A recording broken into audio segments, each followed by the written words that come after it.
Live from Central Kentucky's WCYN studios, you're listening to Quarantainment, a live entertainer's response to COVID-19. Each week, we interview industry professionals from around the world and gain insights into how they're coping with the adverse effects of the coronavirus and creatively adapting to the new normal. Without any further ado, it's my pleasure to welcome to the proverbial stage award-winning illusionist, escape artist, actor, your host, and creator of the Quarantainment podcast.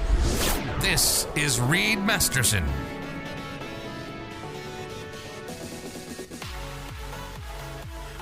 What's up, ladies and gentlemen? Welcome to Quarantainment, the socially distant podcast. My name's Reed Masterson, and this is episode 6. Yeah, I'm going to run out of fingers eventually. This is episode 6, and I am hanging out with one of the funniest guys that the Smoky Mountains has ever seen. He's a good friend of mine, but a very new friend, so I don't know a lot about him, which is good because I'm going to find out a lot of things on this podcast just like you are. So, ladies and gentlemen, it is my pleasure to welcome to the proverbial stage Danny, the ping pong ball guy, Devaney. Why, thank you, Danny? Reed. Thank you, man. Hey, Reed, first off, thank you so much for having me up on your podcast, man. And that intro just makes me want to rock out. So I know it never gets old. Like they say that glorious. about me every time, and it's like, that gets you in the mood, man. That guy definitely did a good job with the money I gave him for that. Indeed. Yeah. So how are you, man? How's everything in Pigeon Forge? You know, all things considered, I can't complain. You know, it's good. If you listen on the radio, you cannot see my absolutely glorious beard. All right, I got to tell you, I have never gone more than like 3 days in a row without shaving. I know. I've never seen you have any facial hair. I mean, I never have, man. It's baby face. Yeah, because I look ridiculous. So, but I have let it go, man. I actually trimmed it for this. I trimmed the neck because I was like, I had a mountain man thing happening. I didn't trim the neck. I'm sorry. So, but that's all that's new is the beard. That's it. Other than that, there's nothing new. We've been sitting at home for 2.5 months. The last performance we had over at the Comedy Barn Theater here in Pigeon Forge was March 15th. So, well, mine was February 29th. So yeah, man. Yeah, you're doing better than me. Yeah, man. So it's crazy. And you do a ton of shows, so that's really we only do about 200 shows a year, but ours are full hour and a half shows and individual places. So you do it's a lot of work. You do up to 3 shows a day sometimes, right? Yeah. We hit at least 500 shows a year. We're doing about 500 a year, and I'll tell you what, man, 2.5 months. This is the longest I have gone without doing a show in over 35 years. I started performing when I was 12, and by the time I was 13, I was doing shows every weekend, solid, every weekend. And now, it's been a long time, man. It's crazy. And for people like us, it's setting still is not. Yeah. You get tired and you complain because we work hardcore hours more than anybody else, and we whine about it. But deep down, that's what we love. That's how we. Right. That's the blood. That's what makes the blood pump through our veins. Now all of a sudden, we've lost all that, and it's And I need it, man. It's been my therapy for years. For years. Yeah, me too. Getting on stage, man. Boom, that's my therapy, man. I get out there, let it all out of my system. Then I come home to the wife and kids, and I'm pretty relaxed. Well, it's an escape. You get to hang out and do your thing and make people happy and get all of your energy out. And it's weird. And now it's like all pimp. We're like all pimped up aggression or whatever. And it's like. We don't have nothing to do, and what we do normally is not what other people do. So it's you're just stuck, There's very few people that have actually been told no, you can't do what you do.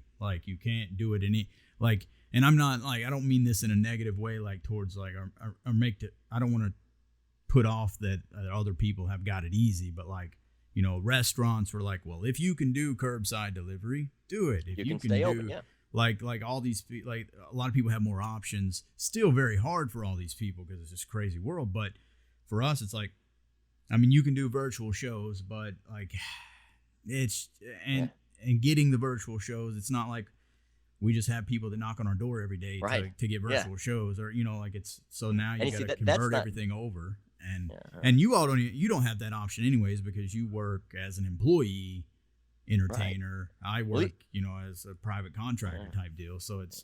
So even if I wanted to do the virtual shows, my whole thing is the audience involvement. I don't have a fourth wall. The audience is part of my act constantly. Yeah. They're either up on stage with me or I'm out there climbing over the seats into the crowd with them. There's always a back and forth banter, always. So for me, a virtual show is horrible. I can't, it would be the worst show ever. I mean, I can't talk to anybody, and I need that. I need that feedback, man. And I feed off of the laughter. I feed off it. I was always that kid. Don't encourage them. You're going to encourage her to do something bad, but I need that, man. I get that. I hear that laughter. I get that encouragement. I hear that energy in the crowd, and it just all escalates and boom, and to do it sitting here staring at a computer, you don't know what's working. You don't know what's getting a laugh. You don't know if everybody's rolling their eyes. Yeah. And it don't, it definitely doesn't. I can't imagine for you. And with our show, which I know you haven't seen our show, but I mean, obviously magicians, they use audience participation, whatever, but our normal show is small, like our show, and we do it in smaller venues. And I would say 85% of that show is audience participation. And every piece of that audience participation is in some way, shape, or form physical contact. So like it's not just me asking somebody a question from across the room. It's like, hey, you have to touch this, you have to be here, you have to sit in this chair, you have to do this, like you feel things, whatever. And I'm like, when we started making our virtual show, I was just like, I can't do big illusions because I'm in my house. My our virtual stage is my old bedroom because I don't have a bedroom anymore. And now I can't do audience participation things. So now you're cutting out like, okay, you can't do 95% of the stuff you own. So what else you got, Reed? What are you going to do? Yeah. Nothing. Yeah. I'm going to make a podcast. Yeah. And you're killing it. I'm going to be a juggler. Yeah. Like I'm just forget it.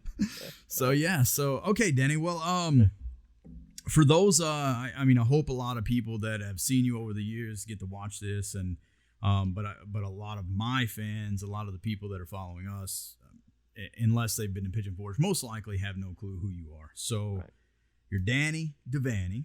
Danny Devaney. They call you the ping pong ball guy. Now, why is it you're called the ping pong ball guy? Well, because the act that is my consistent, the one that anybody that's ever seen me knows me for, is the ping pong ball act. I juggle ping pong balls in my mouth, and so I'm spitting the ping pong balls up in the air, and then I get a guy from the crowd and I spit them at him as he's holding up. I call it the force field. It's a plexiglass shield. So the coronavirus has killed that act. You can't be spitting. You can't spit. In a room full of people, So, so I might have to change my little moniker. Maybe I can't be the ping pong ball guy anymore. Maybe the artist formerly known as the ping pong ball guy. Yeah, you're like Prince. The artist formerly known as. Yeah. I don't know.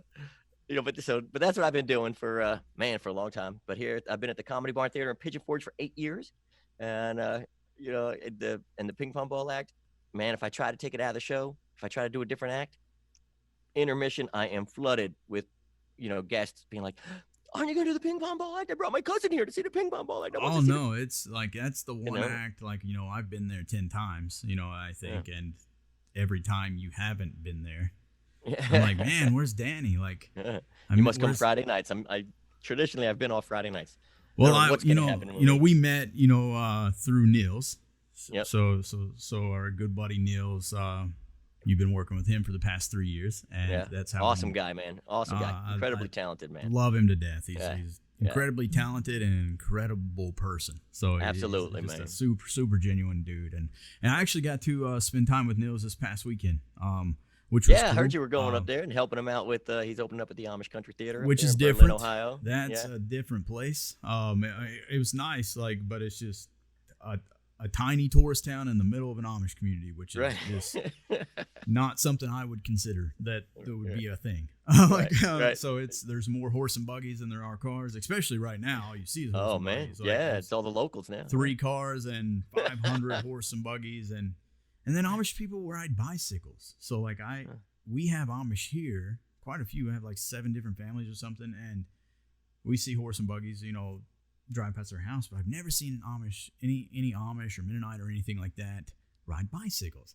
Tons of them riding bicycles everywhere down there. I was like, that's cool, because nobody rides bicycles anymore. So that was neat. So obviously, coronavirus shut down. One of the things I wanted to kind of ask, because like I've talked to a bunch of people, and I've talked to friends in Vegas and whatever, but like the one thing I kind of haven't really touched on, and I think maybe you can elaborate, is it's destroyed the entertainment community, but I want to kind of see how that's affected different aspects of the entertainment community. So like you're in a huge tourist town. So for me, I tour around and just do individual shows. So and most of the shows I do are never in a tourist town in general. So like the most congregated place is where I'm performing, and that's it. But Pigeon Forge has opened back up. Now I saw a video on Facebook of you with your 360 camera, which was awesome, on the motorcycle. But like it's like booming and bustling, and like thousands of people, and I'm like, and that's the way it was in Amish country too. So like on Saturday, like it was just packed, and I was like, but there's nothing to do. So like what are you in Pigeon Forge doing? So what's it like? What's been the kind of because originally it was like completely deserted, right? And now it's like booming, but not certain things aren't opening. Yeah. Well, I have quarantined. I have lockdown. Okay. For months now, I've only gone out to go to the grocery store. I went to Lowe's the other day, and then I took that motorcycle ride. I've taken 2. You know what I mean? I'm thinking, hey, I got a helmet on, the mask, I'm good. And because I'm taking care of my parents. I want to make sure they stay healthy. I got my wife, my kids are here. And so, when this all went down, my number one priority was keeping everybody healthy and safe. That was it. That's where my mind went. And that should be. And, and that's it. So I haven't gone out much, but so I haven't seen, I know it dropped off, and, I always check the, the traffic app, use the old Google machine and look at the traffic just to get it, just to see, like, I wonder what the Parkway's doing right now. Because, if you're familiar with Pigeon Forge, man, the Parkway will just become a parking lot. We'll just lock up for hours, Yeah, I mean. And, for months though, half of March, all of April, it was nobody came here, and we had very minimal cases of coronavirus. In the past few weeks, it has been slammed. I mean, it has absolutely been. People are just coming in droves, coming down here to Pigeon Forge. The traffic has been crazy busy, and it's and this is just what's happened. This is not my opinion. This is not a political thing by any means, but a lot of our fans are done with it. They're done. It's like, all right, Corona's over for me. You know what I mean? I'm done with it. I've been locked up long enough. I'm going out. Okay. And I understand that need or thought or whatever, but I don't necessarily agree with it, but I understand where it comes from, because I've been trapped. Like, and it's killing me. But you now gotta do what's right. So and we have a lot of attractions open right now. We have there's all kinds of, like, all the go-karts, all the mini golfs, all the indoor activity. Gotcha. A lot of these things are opening up. Pretty much the only thing that's not open, Dollywood's not open yet, and the shows aren't open. Hatfield McCoy Dinner Feud opened up last weekend. Okay. Because the way that they're seating it, and this is just a guess. Okay, I don't know. I can't speak for them by any means, but their seating is set up like a restaurant, as opposed to some of the other dinner shows where it's set up in long rows. Looking down. Yeah, I went to the Pirates thing, so that's totally different. So the way Hatfield's set up, they were able to open up like a restaurant, I think. So they were able to open it up. They got the show going, and I know they're taking a million precautions. They're being really as safe as you could be about it. But to me, it's still a little scary. It's still, because the virus, just because we're done with the virus ain't done with us. Oh, so no, I mean, right now cases are skyrocketing right now. Yeah. I don't like the level of fear has gone down, but the cases are now going up, and some places are going up. So like, we actually had, I live in Cynthiana, Kentucky, and we've had 19 cases total. We were the first city in Kentucky to have a case, and then we were one kept of the it at 19. Yeah. So we got, but just yesterday, overnight, we had 24 more cases. Oh.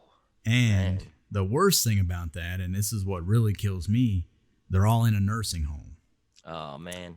And That's that nursing tragic. home's direct across the street of my house. So like 50 yards. So I'm just like, like from the statistics, from whatever, most of those people probably won't survive this. So and that's just like, that's heartbreaking, man. It's hard. And they're quarantined all the time. Yeah. They're stuck there. They can't even run away from, so they have no choice. So somebody brings it in. Yep. And then just it's over. So that literally happened overnight. No, it was like 3 days. They tested 3 days later, 24 cases. So I was like, holy moly. So more cases in 3 days than we have the entire time. And it's been wild. So, well, have you, so let's get back to Danny then. So you've been quarantined. So like been quarantining. Let's give some history on Danny. So you worked for Ringling. You said you started performing when you were 12 years old. By the time you're 13, you're doing shows, and then you worked for Ringling Brothers. But before you did that, you went to clown college, right? Yep, I went to Ringling Brothers Barnabelli. Yeah. Which, in 1989. Which seems that's the year I was born. Awesome. So it's told you I was an old guy. I loved it was the a good 80s. Year. It was a good year. I was born in August, it's. Me too. I know. I was gonna mention that. So you went to clown college, which is a legit thing, and you graduated, right? Yes. Tell me about that. Oh, clown college was awesome. It's no longer in existence. Obviously, the circus, Ringling Brothers Circus isn't even there, and they shut down Ringling Brothers Clown College quite a bit before that. But at the time, that it was a big deal. For me at least. My year there were like 5,000 people that applied. They took 50. Statistically, it's harder to get into than Harvard. At the time. Because it was tough to get in. But I went. It was 10.5 weeks. They call it like boot camp for clowns. Because you just go in, you learn just what you have to do, and it was fantastic, man. There's stuff that I learned there that I still use, to this day. Just the mentality, that's a big thing. They focused hard on character development, and which is probably the most important thing for me in terms of stage performing. For variety artists like what we do, man, if you can establish a character right away. You know what I mean? It opens so many doors. And if they know you, because if they understand the character, then they know you, then they understand why you react to something, why you would do something. So to me, character development, man, that was the number one class. That was so important to do. So that one really stuck with me. And then the dean at the time, Steve Smith, something he said to me, not just me, but to everybody, was, you have to have performance energy. When you're on stage, you have to have performance energy. Yeah. And I think I took that to another level because I agree. To me, it's all about the energy. I mean, I give the audience a B12 shot. I get on stage and I make sure everybody's awake. Everybody's like alert because, you don't know what's going to happen. Yeah. The first 5 minutes of your act is making sure people are awake. That's it. And I use that time to establish the character, to get everybody involved, and get, you get the whole crowd in with you. No, it sets the tone perfect. Yeah. I mean, you don't question the rest of the act at all. You get away with so much, man. You get away with so much once they know you. No, I agree. I love that's my favorite thing about you is your ability, your character development. So it's it's awesome to see you spit ping pong balls out of your mouth, but to be complete, truthfully, that's 5% of your act, maybe. Oh, I don't even know if it's 5%. Really, I don't think it is, man. I do that for 12 seconds or something. Yeah, by the time it's done, and you're out there for 15 minutes or something. Yeah. So and I love it. It's amazing. There's very few people that can entertain like that, and that's my favorite thing about watching you. You don't have to have all the extra things to put on a fantastic show. And jugglers always point out that I don't even do the ping pong ball thing right. I'm not even juggling it correctly, but I can't. It don't matter. To me, it's about the laugh. I go for the laugh. I don't go for the wow. No, it's I go for the laugh. So it's fantastic. So I wanted to. There's this. I was going through your website. I was looking at you. So you work Clown College, Ringling Brothers. You're from New Jersey, is that right? Yeah, Rahway, New Jersey, baby. Rahway, New Jersey, which is funny. 07065, where you at? That's hilarious. That's hilarious. And then you went to Florida, and then, you got the opportunity to Comedy Barn. My better half's from Florida, so I'm like, sure appreciate that. So is mine. So is mine. There you go. Where's Ashton from? I forgot. She's from Fort Lauderdale, Hollywood area. Okay, so, that's right. Yeah. Yeah. And my wife is from Ormond Beach, up by Daytona. Okay. Yeah. Ashton's actually in Tennessee right now. She's in Knoxville. Is she right up the road from me? Yeah, she's helping with her family.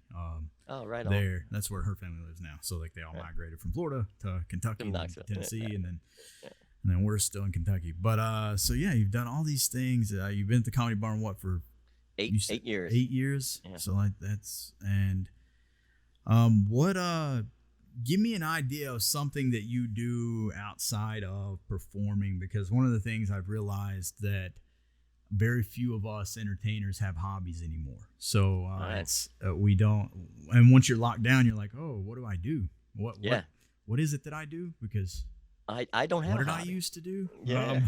Well, I don't remember. And you're trying to figure it out. So is there anything that you've like rekindled or like brought back up from the past that you're doing? I know you do a podcast or with a friend, we've done a couple episodes with my old comedy partner Tony Brent. He's based out of Orlando, Florida. And he's a magician, right? Yeah, he's a magician, incredible magician, super funny comedian. I saw like a Thurston poster or something on the wall in one of your episodes or something like that. I was like, he's got a guy like magic or something. Yeah, no, he's a magician. He's awesome too. Really funny, great guy. So we were comedy partners for like 12 years. And then I took a job up in Tennessee, and he stayed down there in Orlando. So, the act split up, but he's still my best friend in the whole world, man. That's awesome. Yeah. We've recorded a few episodes of a podcast. And we'll do another one. It's called the Out of Control. No, it's not. That's his magic show. It's called the What's in the Box podcast. I was gonna say it's What's in the Box. I know that. Like I subscribe to it. Right on. It's a What's in the Box podcast. Yeah. So we're we'll record a few more of those there. But going to hobbies, man. I don't have a hobby. It's crazy. I got kids, man. I got kids. I've been using this time, at home, which I've never had. I've been working at least 6 days a week for 30 years. Yeah. Every gig I've had has been 6 or 7 days a week. Most of the time in the evening. I'm never home for dinner. Never home to read a book to the kids and put them to bed. Not there to tuck them in, not there to make sure the homework's done, so I've missed out on all that kind of stuff. So this time at home, I've just been chilling, man. I've been chilling with the kids. I've been relaxing. I've been letting my body recover, because it's been a long run, man. It's been a long run. So it's, and it's been kind of nice to relax and to slow down. And it's funny, I have so many friends, man, and I feel for all of them. Like 90% of my friends are entertainers. Yeah, it's like, same thing here. So many of my friends are, if they're not an entertainer, they're in the hospitality industry one way or another. Most of my friends, that's what they do.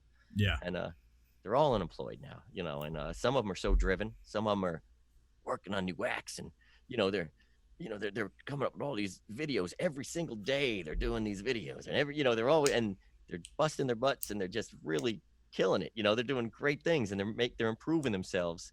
And I'm getting out of shape and soft, and I haven't, practiced. I haven't. Just as of about 3 days ago, I started working on a couple new acts, because when we do go back to the Comedy Barn, we can't use audience members. Yeah, you got to come up with something new.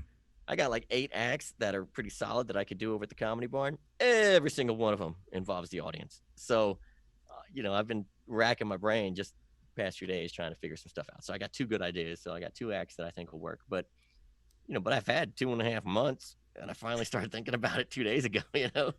So I understand. I spent the first little bit of this just hanging out. Like I was like, you know what? Like a break is good. I needed to do personal things that I've been putting off and getting back into shape. And so for the first like 4 weeks of this, I didn't do anything. I logged out of Facebook and everything. I was just like, I started walking, started reading books again, because I haven't read in like 15 years. And so it's doing all that, and now I'm back to like, okay, gotta do something, man. Like where are we at? Like it's been 3 months. I'm jonesing here, it's. See, I've done nothing, man. I'm getting soft and lazy, but but I needed it. So I've taken the time to relax, to slow down, unwind a little. I understand. All right, Danny. Well, you can hear the music, so that means we're going to take a quick commercial break. We're broadcasting live on WCYN's 101.3 FM. Hope you guys enjoying this interview. We'll be right back.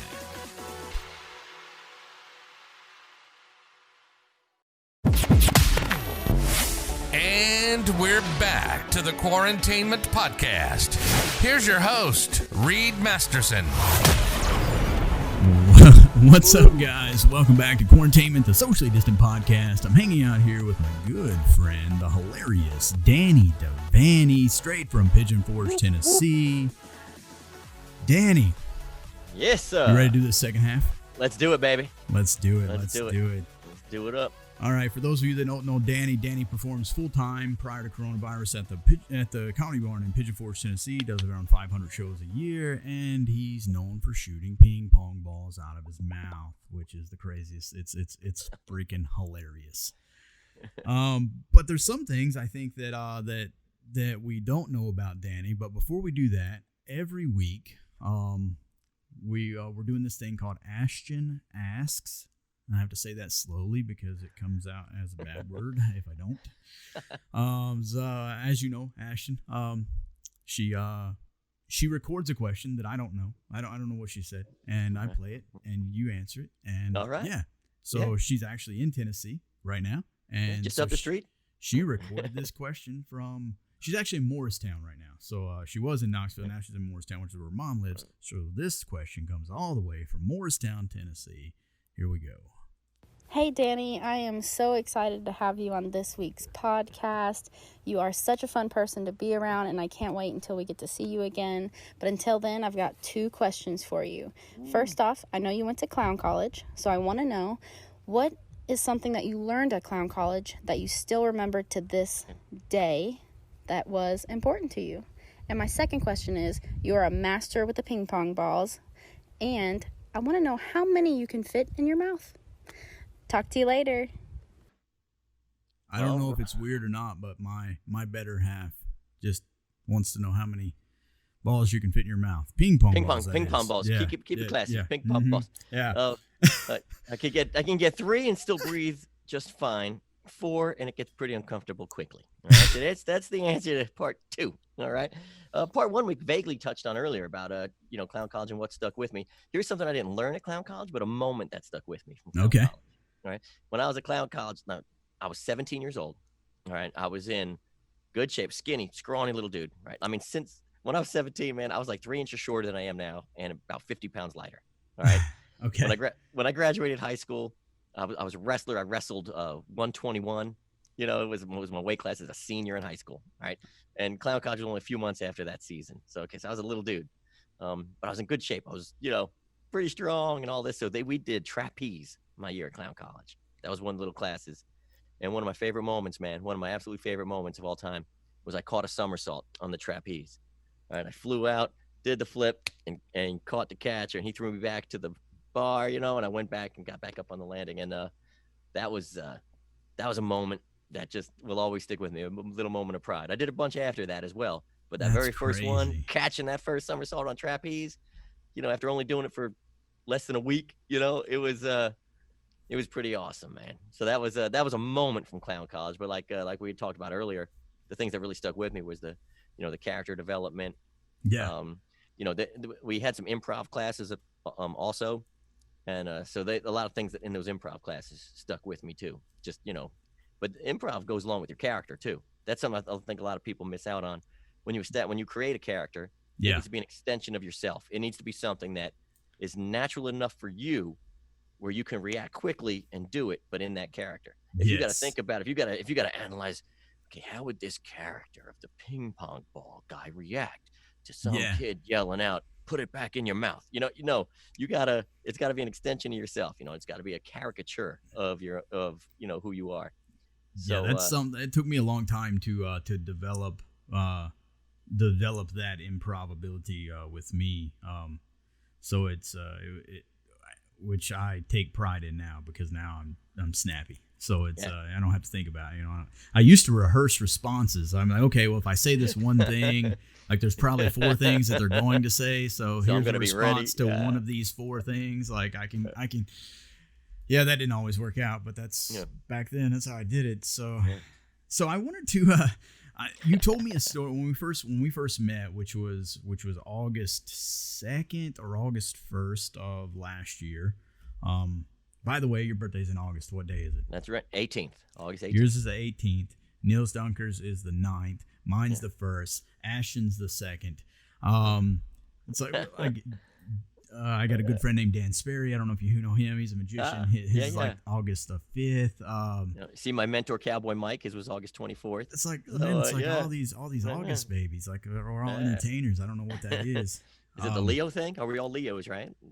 I don't know how that works. I know I'm Leo, but I know it separates at some point in time in August somehow or another. But either way, but you told me a story, okay? So, and to me, I think this is the one of the greatest things because you're probably one of the few people that are alive that can say this. But early on in your career, you had the opportunity to make Lucille Ball laugh. Right. And there, I mean, maybe 10 people in the world right now that could say that. Like, maybe I don't know. Like, it's that's very unheard of. Especially with normal people. Like, if you're in the acting, like hardcore acting community, there's probably more people. But normal people, like most people, don't even know who she is now. But right. To me, that's an accomplishment. So, and I did that. I was a kid, man. I was a young teenager. You know what I mean? How old were you? Like, give or take. Maybe 14. Okay, so before Clown College. Yeah, before Clown College. I was my brother and sister were actors and actress. An actor and an actress. I grew up in New Jersey, like a 20-minute train ride out of Manhattan. If you were alive in the 80s, you saw my brother on TV like constantly in commercials. Okay, he was in every commercial he went on audition to. He booked half of them. He was just all right.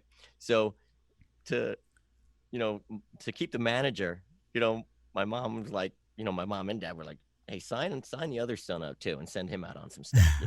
But I was awful, dude. I was a horrible actor. I was so bad. I was so shy when I was young. It was awful. But I did a lot of extra work, so just walking in the background. So the last film that Lucille Ball made was called Stone Pillows.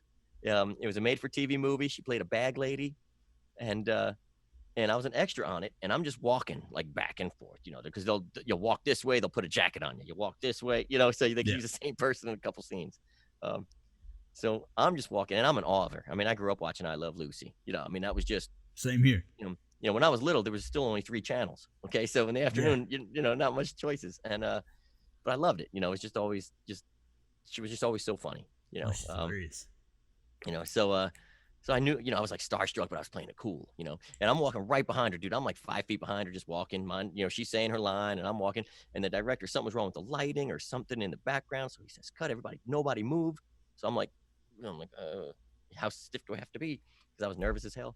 Lucy turns around, and she says hi, and I'm like, hi, and we, she just was so nice. She was so kind, just so friendly. It was like, just talking to your grandma, it was great, so she's like, well, how long have you been in the business? And I'm like, a couple years. How about you? Is this your first movie? And she gave me a look like, are you an idiot? And I'm like, I'm just kidding. I know who you are. Oh, I love you. And so we were just talking for like 5 minutes, and then they said action again, so we kept on moving. And then after that, she stopped and came over and talked to me again. She introduced me to the director and a couple other people standing around, and I told her I wanted to be a clown, and she thought that was so wonderful, and that's what she was. That's what she classified herself was. And that's it took her a long time to figure that out, though. Yeah, because she said, I'm I've been called a clown before, and I said, yeah, you're one of the best, Yeah, exactly. So that was an awesome moment, man. That was just a time in my life that was absolutely incredible. And then she passed away a few years after that, and it was the last film that she ever made, last thing she ever made for. She was gone before I was born, so it's That's sad. That's sad, but that's an amazing. I don't know. Like for me, like when you told me that when we met, I was like, dude, that is so cool because there's just very, very few people that could be like, hey, I did this, and And I think it's just a super lucky opportunity, man. Yeah. Just one of them freaky things that just. And if you would have been 20 years earlier, at the same time, she probably would have skyrocketed your career into some kind of crazy thing because you never know, man. She was such a genuine person. She helped out a lot of people. So she was so that's something that stuck out. She was so kind, man. She Yeah. was just so kind. She genuinely asked me a question and wanted to hear an answer. She wasn't just killing time. She was like, so where are you from? Just everything was just so just sweet. Yeah. It was incredible. Great time, man. It's so awesome. So right now you are, we've touched on coronavirus and everything, but you all are planning to open up when right now is the goal for that they've announced so far? Sometime in the middle of June is what they're hoping for. Okay. But they're playing it safe, which I truly appreciate. As much as I need to get back to work, as much as I need the paycheck and the laughter. I miss the laughter so much. Yeah. I need the laughter. It's a lot more than money. Paycheck. People, I mean, the money's good. It's a lot of hard work, but I don't do it for money. I can do a lot of other things for money. I can have a lot more consistent money. Well, for my entertainment world, I mean, yours is consistent like a normal job, but mine is. So it's if it wasn't for the audiences and that energy, the money's not worth it. So I need all those things, but I'd also rather play it safe. There's just so many unknowns, man. So many unknowns. It's so many questions. So many questions about how bad does it transfer? How does it transfer? Because these change. These things, what we hear constantly is changing, which is scary too. I'm sure we have the best minds in the world working on something, and they can't nail anything down. So that's scary. So I think they're going to open it up. They're going to open up mid-June, hopefully, but only if they can do it safely. Yeah. And that's great. But when we open, we can't use audience members. Yeah. Okay. So we won't have any audience out there. And, that is the Comedy Barn Theater. If you've ever been to the Comedy Barn Theater, it's all it's an about experience. the audience. It's not just sitting it's not just watching. Right. It's an experience full on. And it's great. They've developed a really good show there and an atmosphere that really draws you in, very homey and welcoming. There is no distancing. Like, it doesn't matter if you're in the audience, if you're on the stage, if you're in the lobby or whatever. Like, everybody's together, and that's a hard thing for that. And when you're in the audience, we get so many people on stage. First of all, we've had all the kids on stage. Then every act has, I pick guys. All the other performers have. Well, even when when you went to the Christmas show, the two ladies are running around with presents through the audience, and the main lady, which I can't think of her name, but Kendall. Kendall. Yeah, so she's singing, walking through the audience, through the crowd. Yeah. You got to cut all that out. It's like, okay, Yeah, because you got to be singers have to be 15 feet away from anybody. Yeah, because they're projecting. Yeah. Well, I mean, anybody, I guess. You're screaming the entire time. And I'm gonna have to be way downstage. Like, what do you do, man? That's crazy. So we have a lot of obstacles. And it's we'll just have to see, man. Because also it's tough. The way I create is I have a little. I have a little bit of something I want to do, and then I bring it on stage and I improvise, and if it's good, I keep it and add it. If it's good, I keep it. That's how, I do a live workshop, man. I workshop it with a live crowd. I do the same thing. That's the only way I can create. I'm a horrible writer. Some performers are genius writers. They can sit here and they can write out a whole act. And first time they write it, it could be perfect like that. Yeah. I got to go out there. I got to improvise it. I got to hear the crowd. I got to feel the energy. I got to see if something's funny by if people laugh or not if I think it's funny, and it's, so it's going to be a challenge, man. It's going to be quite a challenge to get back. I'm looking forward to it. But like we said though earlier, only if I can do it safely. I'm the guy wearing the mask. You know what I mean? I don't go out. I wear the mask. I want to keep everybody safe and healthy, and I really hope everybody else does too. We're wearing masks. Yeah, I like that mask, man. See, you're gonna have to send me one. You're gonna have to send me. I'll wear it around. I'll send you one. Uh-huh. Yeah, I feel like Scorpion off of Mortal Kombat.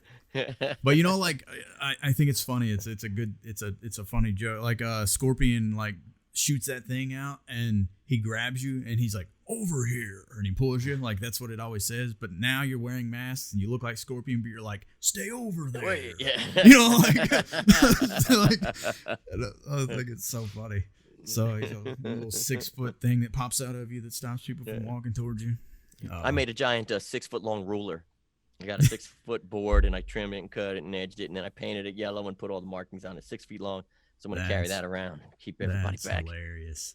Yeah, that's my...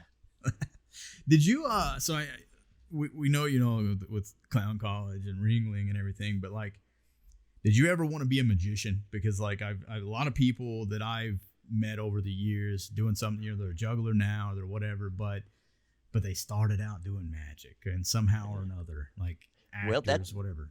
You know, I started a little bit like that. My very first gig, right? My mother owned a dancing school.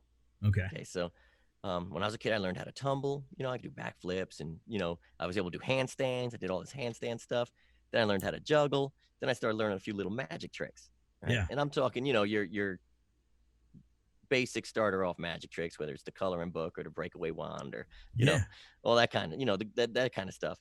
So I got all that stuff going, and I was at the dance studio one day when I was 12 years old, and I was trying to show off for the ladies, you know, and one of the mothers of a 6-year-old comes up. She's like, "Hey, that was awesome. Would you come to my kid's birthday party next weekend and do exactly what you just did? I'll give you $25.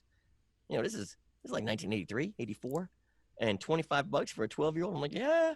So, exactly. You know, so that first show I went and did, it was like a magician. You know, I mean, because I was doing mostly magic, you know, and some juggling. And then a couple weeks later, another mom was like, "I'll give you $50 if you put clown makeup on and come over and do it." And I was like, "All right." Yeah, I didn't know anything about a clown, you know. So I put on what I'm sure. I wish I had pictures. I'm sure it was hideous. I'm sure it was like, that's where the nightmares come from, you know. It must have been really bad. But you know, but I did the same stuff, juggling and magic. And for years, that's what I did, was like all through high school. I was doing birthday parties. I was doing 2, 3, 4 of them a weekend. And you know, and this is, like I said, this is in the 80s, man. And I was charging $125 or $150. It was $125. I hated doing balloon animals. So if they wanted balloon animals, it was like $150 or $175. I understand that. I didn't want them to say yes, because when I did balloon animals, man, everything was a dog. It was either a regular sized dog. If it was a little dog, it was a mouse. If it was a dog with a big neck, it was a giraffe. If it was a dog with smaller ears, it was a cat. You know, but everything was exactly the same. You know, but just different sizes. So, but I hated doing the balloons anyway. So no, there's a few things like that I've done. I'm like, well, yeah, I'll do it. For this much more money, I'll do it. But if you want this is what it costs. So, yeah. But you know, I started out doing all that magic stuff, and never got fully into the magic. But my old comedy partner Tony Brent and I, we did the Out of Control Magic Show in Orlando. We did it together for 5 years, and he's still doing it down there. It's incredible. Now, was that at Wonderworks? Am I right? It is. Okay. You are. It's on the Wonderworks on International Drive in Orlando. Gotcha.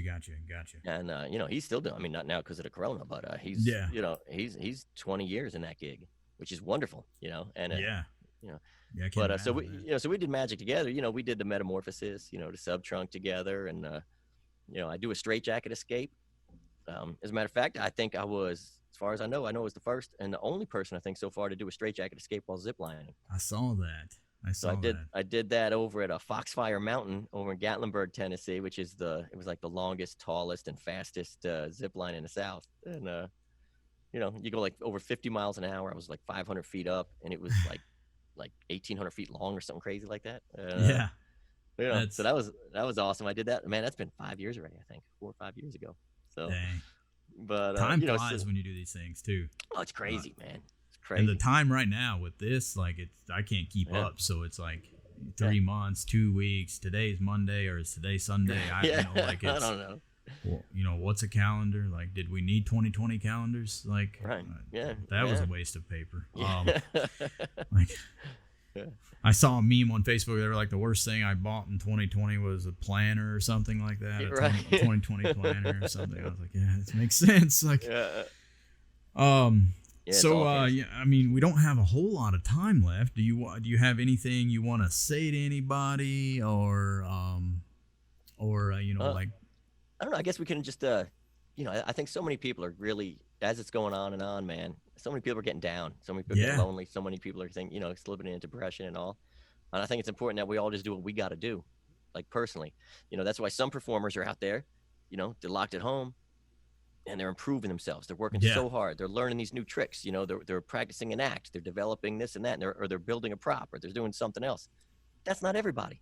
Some people need a break. Like me, like I used it as the first and only break I hope I ever get in my life. You know what I mean? Like, so I think that the key is everybody's got to do what they got to do for themselves. You know, I think so many people are trying to keep up with the Joneses, man. You always try to, well, this guy's doing this, so I got to do this. This guy's doing this, I got to do that. I think that everybody gets so wrapped up. I think it's important that everybody just do what you got to do to be happy. Do what you got to do to be healthy. Do what you got to do to feel better about yourself, about the world. Yeah. I think that's it. It's just because it's a tough time, man. It's a tough time, and people at home are getting desperate. So it's hard. Yeah. Well, that music's louder than it's supposed to be there, Danny. Right. Let me So yeah, that's the end music there. It's supposed to fade up. Yeah. Technologically not good, so I have to fix that on the next one. Yeah. All right. But that was good, man. So stay positive, man. That's it. I want everybody to stay positive. Yeah, for sure. Get through Danny, it, man. Thank you so much. I truly appreciate it. I hope you stay happy and healthy, and hopefully get to performing soon. I'm gonna send you a mask. All right. As soon as Ashton gets back, because she's sewing them, not me, and we don't have any extra ones. And I've already breathed in this one and stuff. Yeah. So. Don't want it. Well, Reed, thank you so much for having me, man. I wish you luck. Thanks, with everything, brother. And you stay healthy, brother. Really appreciate it, guys. This has been episode 6. Yeah, so thank you guys. You've been listening to Quarantainment, a socially distant podcast. Make sure to like, subscribe, follow, retweet, share, comment, and anything else you can do from at least 6 feet away. Stay safe, stay healthy, stay home, and above all else, stay creative. Join us next week, same time, same place, same host, new interviews. For more info on the entire Quarantainment series of events, visit mastersonsmagic.com.